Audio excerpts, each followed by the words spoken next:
Students, there is a new chapter and last chapter of forms of business organization. Last unit, that is of unit number 5C, right? We had seen 5A, 5B and now 5C, right? तो 5C में ऐसा क्या अलग है? बहुत ही छोटा सा 2 page का चैप्टर है, राइट? आपके बुक के 2 पेज का चैप्टर है, राइट? बहुत ही छोटा सा चैप्टर, बट बहुत ही इंटरेस्टिंग वन और मीनिंगफुल चैप्टर, राइट? ओके, तो उसका नाम है special economic zones, right? Says, जिसको जनरली कहते हैं सेज, SEZ, राइट? ओके, तो गवर्नमेंट ये स्पेशल इकोनॉमिक जोन बनाती है। क्यों बनाती है, कैसे बनाती है, वो हम देखेंगे। ऑब्जेक्टिव्स क्या क्या है वो हम देखेंगे, पर सबसे पहले हम इसका मीनिंग समझ लेते हैं कि सेल्स का मीनिंग क्या है। Special economic zone refers to selected or chosen areas in countries that possesses special economic set of laws. इतना समझ लेते हैं पहले। Special economic zone refers to selected chosen areas, right? अब पूरे कंट्री में कुछ सिलेक्टेड एरियाज है, कुछ चूजन एरियाज है, राइट?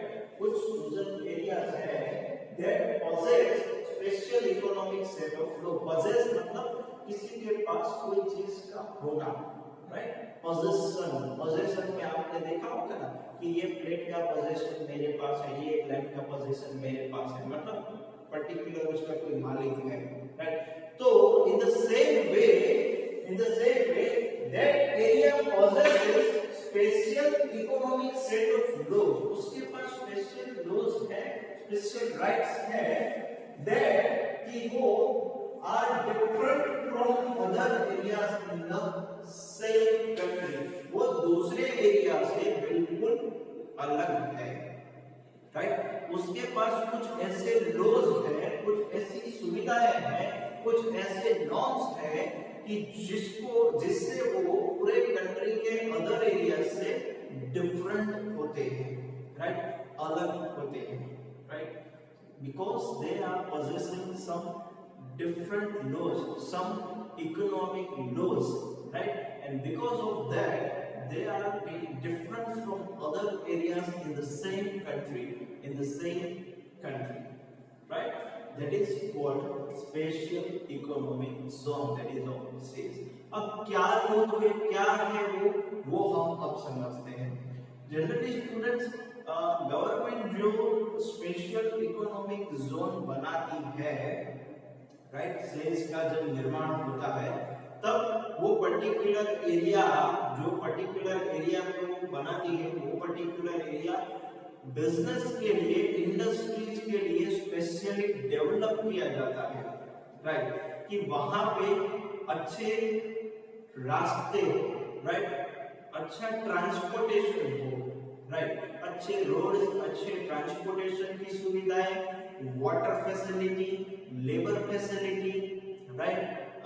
उसमें सारी जो सुविधाएं बिजनेस को डेवलप करने के लिए चाहिए, राइट? जैसे कि बैंक्स है, ट्रांसपोर्टेशन है, राइट? वाटर है, इलेक्ट्रिसिटी है, राइट? तो ये सारी फैसिलिटीज वहां पे अलग से प्रोवाइड की जाती है कि जिससे वो एरिया का डेवलपमेंट हो, वहां पे बिजनेस आए, राइट? बिजनेस का फॉरेन इन्वेस्टमेंट भी आए, राइट? और वहां पे पूरा एरिया जो है वो डेवलप हो। That is why government is investing in special economic zones. Ultimately benefit किसको होगा? कंट्री को होगा, क्योंकि उतना प्रोडक्शन बढ़ेगा और वो प्रोडक्शन जाएगा दूसरे देशों में, राइट? और कंट्री को फॉरेन इनकम होगी, राइट? तो उससे क्या होगा कि अपना देश का जो पैसा है वो स्ट्रॉन्ग होगा, इकोनॉमी जो है वो स्ट्रॉन्ग होगी, राइट? तो अल्टीमेटली वो बेनिफिट होगा, वो किसको होगा? कंट्री को बेनिफिट होगा, right? So that is why government is organizing these special economic zones to motivate the industries, right? To motivate the foreign investors to invest in that particular project, right? And that is why there will be employment generation, right? ऐसा कोई special economic zone बनाएंगे तो employment भी मिलेगी, right? Production भी होगा और वो प्रोडक्शन दूसरे कंट्रीज में बिकेगा भी, राइट? तो उससे कितने सारे फायदे हो गए इकोनॉमी को। जो लोग जिसके पास एम्प्लॉयमेंट नहीं थी, पैसा नहीं था, उसको एक जॉब मिल गया करने को, राइट? काम मिल गया, लेबर्स अरेंज हो गए, राइट? बाकी सारी फैसिलिटीज है वहां पे, water, road, transportation, electricity, everything is there.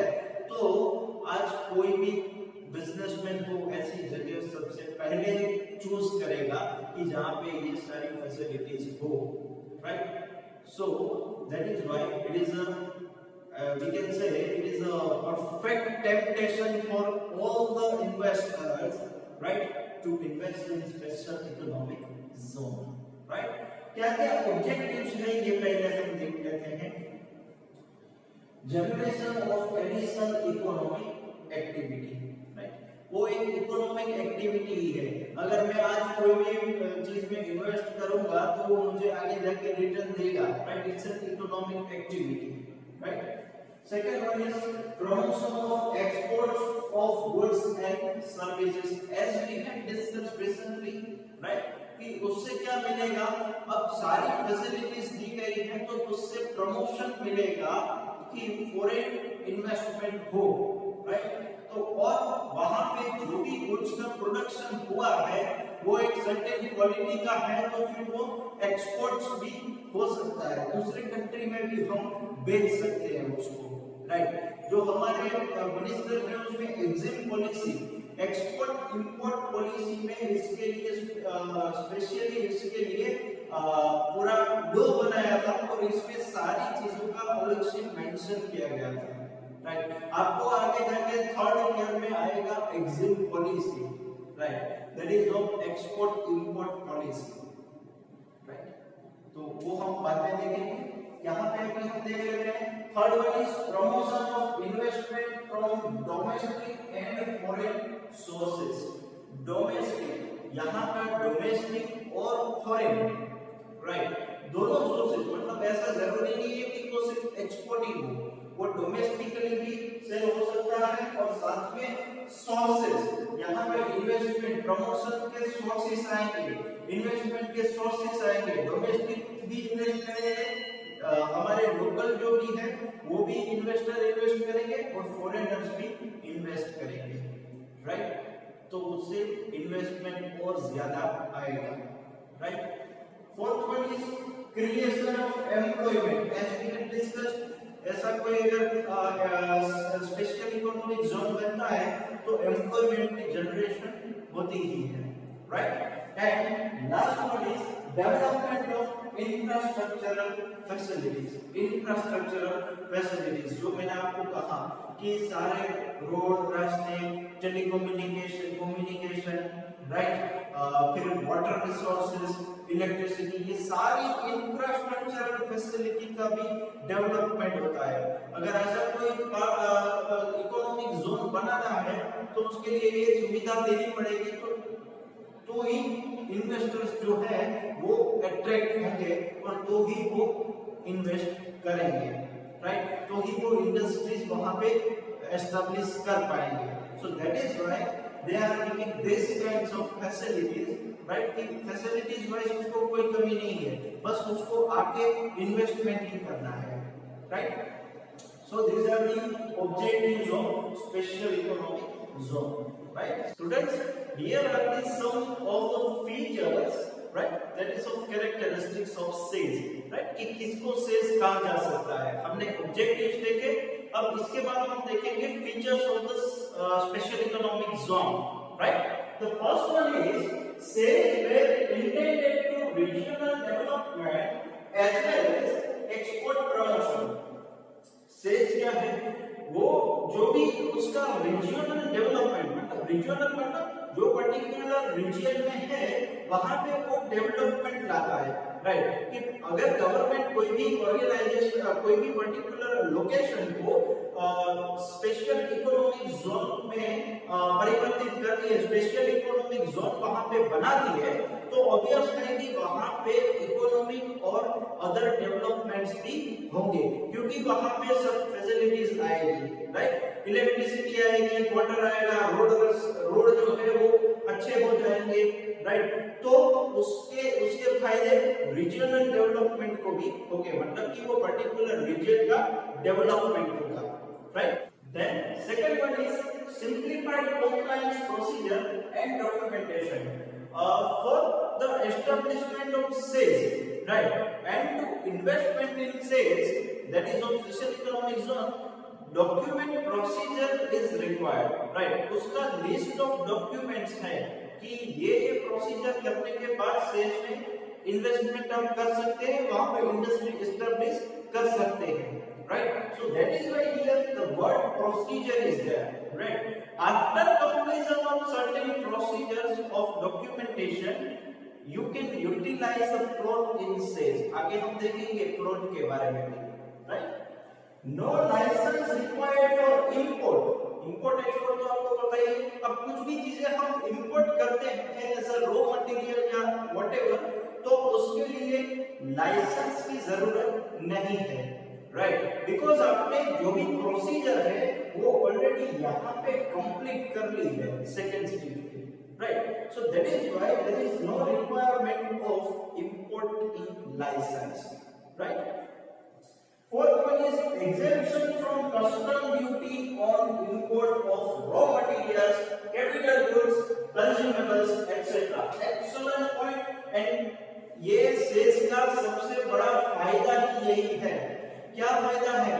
उसमें कोई कस्टम ड्यूटी, इंपोर्ट ड्यूटी, कोई जात की ड्यूटी नहीं लगती है। Free trade, remember this word, free trade, right. यहाँ पे किसी भी प्रकार का कोई भी ड्यूटी, एक्सचेंज या कुछ भी नहीं लगता है। This is the best thing about the sales. Government क्या करती है, एक तो ऊपर से सारी फैसिलिटीज देती है, राइट, सब कुछ फैसिलिटीज देती है और ऊपर से फ्री ट्रेड का माहौल भी देती है। आपको जो प्रोडक्शन इसमें करना है करो, डॉक्यूमेंट प्रोसीजर आपकी खत्म है, you can start your business, you can start your industry, right. तो इसका सबसे बड़ा स्पेशल इकोनॉमिक जोन का एडवांटेज ही यही है कि यहाँ पे कोई ड्यूटी नहीं है, इंपोर्ट ड्यूटी नहीं है। अगर मैं रॉ मटेरियल बाहर से विदेश से मंगवाता हूँ तो वहां से मुझे कोई ड्यूटी पे नहीं करनी है, एक्स्ट्रा कुछ पे नहीं करना है, right. Okay, then the unit should become positive net foreign exchange earner within 3 years। Foreign exchange earner, foreign exchange मतलब कि से for example Indian currency dollars जो है उसके रेट, हमारे इंडियन रुपी के रेट, वो दोनों अलग अलग हैं। अगर हम यहाँ से एक्सपोर्ट करेंगे तो उतना हमारा रुपी जो है वो क्या होगा, स्ट्रॉन्ग होगा। पैसा जो है हमारा इंडियन करेंसी स्ट्रॉन्ग होगी, तो उस वजह से हम जो 3 ही साल में वो कवर कर पाएंगे, राइट। जो भी हम इंपोर्ट करते हैं we can cover it easily, right. तो इसीलिए यहाँ पे क्या है, foreign exchange earner within 3 days, मतलब कि फॉरेन करेंसी हमारे पास होल्ड रहेगी और इसीलिए हमारी जो करंट करेंसी है, पैसा रुपया, उसका प्राइस इंक्रीज होगा, क्योंकि हम यहाँ से बहुत सारी चीजें एक्सपोर्ट कर पाएंगे, right. Then 100% FDI is allowed in manufacturing sector। 100% FDI, FDI का मतलब होता है फॉरेन डायरेक्ट इन्वेस्टमेंट, राइट। जो हमने इन्वेस्टमेंट की बात की थी, फॉरेन इन्वेस्टमेंट। स्टूडेंट्स, यहाँ पे फॉरेन इन्वेस्टमेंट दो चीजें की तरह से होता है, foreign direct investment and foreign institutional investment, that is of FII, right. FII जो होता है वो स्टॉक एक्सचेंज में होता है, राइट। विदेश की कंपनी डोमेस्टिक कंपनी में स्टॉक परचेज कर सकती है, शेयर्स एंड डिबेंचर्स ले सकती है, राइट। जो एफडीआई आते हैं foreign direct investment, they can directly invested into the industry, right. So this is the difference foreign direct investment, foreign institutional investment, right. तो यहाँ पे फॉरेन डायरेक्ट इन्वेस्टमेंट 100% अलाउड है। स्टूडेंट्स नॉर्मल सर्कमस्टेंसेस में क्या होता है 49% 51% पार्टनरशिप होती है, राइट। तो ताकि डोमेस्टिक कंपनी का होल्ड ज्यादा रहे, राइट। या तो फिर कोई भी मेजॉरिटी 49% से ज्यादा नहीं होता है, पर यहाँ पे 100% दे दिया है, right. Then minimum size 4 to 500 hectares, जो पूरा फैला हुआ होता है स्पेशल इकोनॉमिक जोन, उसकी मिनिमम साइज जो है वो 4 to 500 हेक्टर्स को होता ही है, उससे ज्यादा होगा, उससे कम नहीं होता है, right. Then developed plots are ready to use build up space. Government plots develop कर देती है, रास्ते बना देती है, इलेक्ट्रिसिटी वाटर दे देती है। अब कंपनी को करना क्या है, सिर्फ बिल्डिंग कंस्ट्रक्शन ही करना है और कुछ नहीं करना है, राइट। अपना प्लॉट यूटिलाइज करना है तो आगे जाके उसको सारी फैसिलिटीज का फायदा उठा सके, राइट। सीधा बिल्डअप स्पेस नहीं कर सकते, प्लॉट्स रेडी है, डेवलप्ड है, ऑलरेडी डेवलप्ड है, तो कुछ नहीं करना है, right. And last one, first 2 phase in Gujarat and Tamil Nadu, वो पूरा लिस्ट है, टोटल 28 नंबर ऑफ सेल्स है गुजरात में, राइट। पूरा लिस्ट है, बहुत अभी तो बहुत ज्यादा हो गए हैं, राइट। तो जब इसकी शुरुआत हुई तो सबसे पहले ये यहाँ पे हुआ था, तमिलनाडु में बेसिकली हुआ था, राइट। तो उसका पूरा लिस्ट दिया हुआ है, you can check it on internet easily, right. Sales list of sales in Gujarat, तो जहाँ जहाँ पे है बड़ोदरा, बरेली, पूरा लिस्ट आ जाएगा, right. So these are the features of special economic zones, right? So students, here we have completed with our syllabus of forms of business organization, right?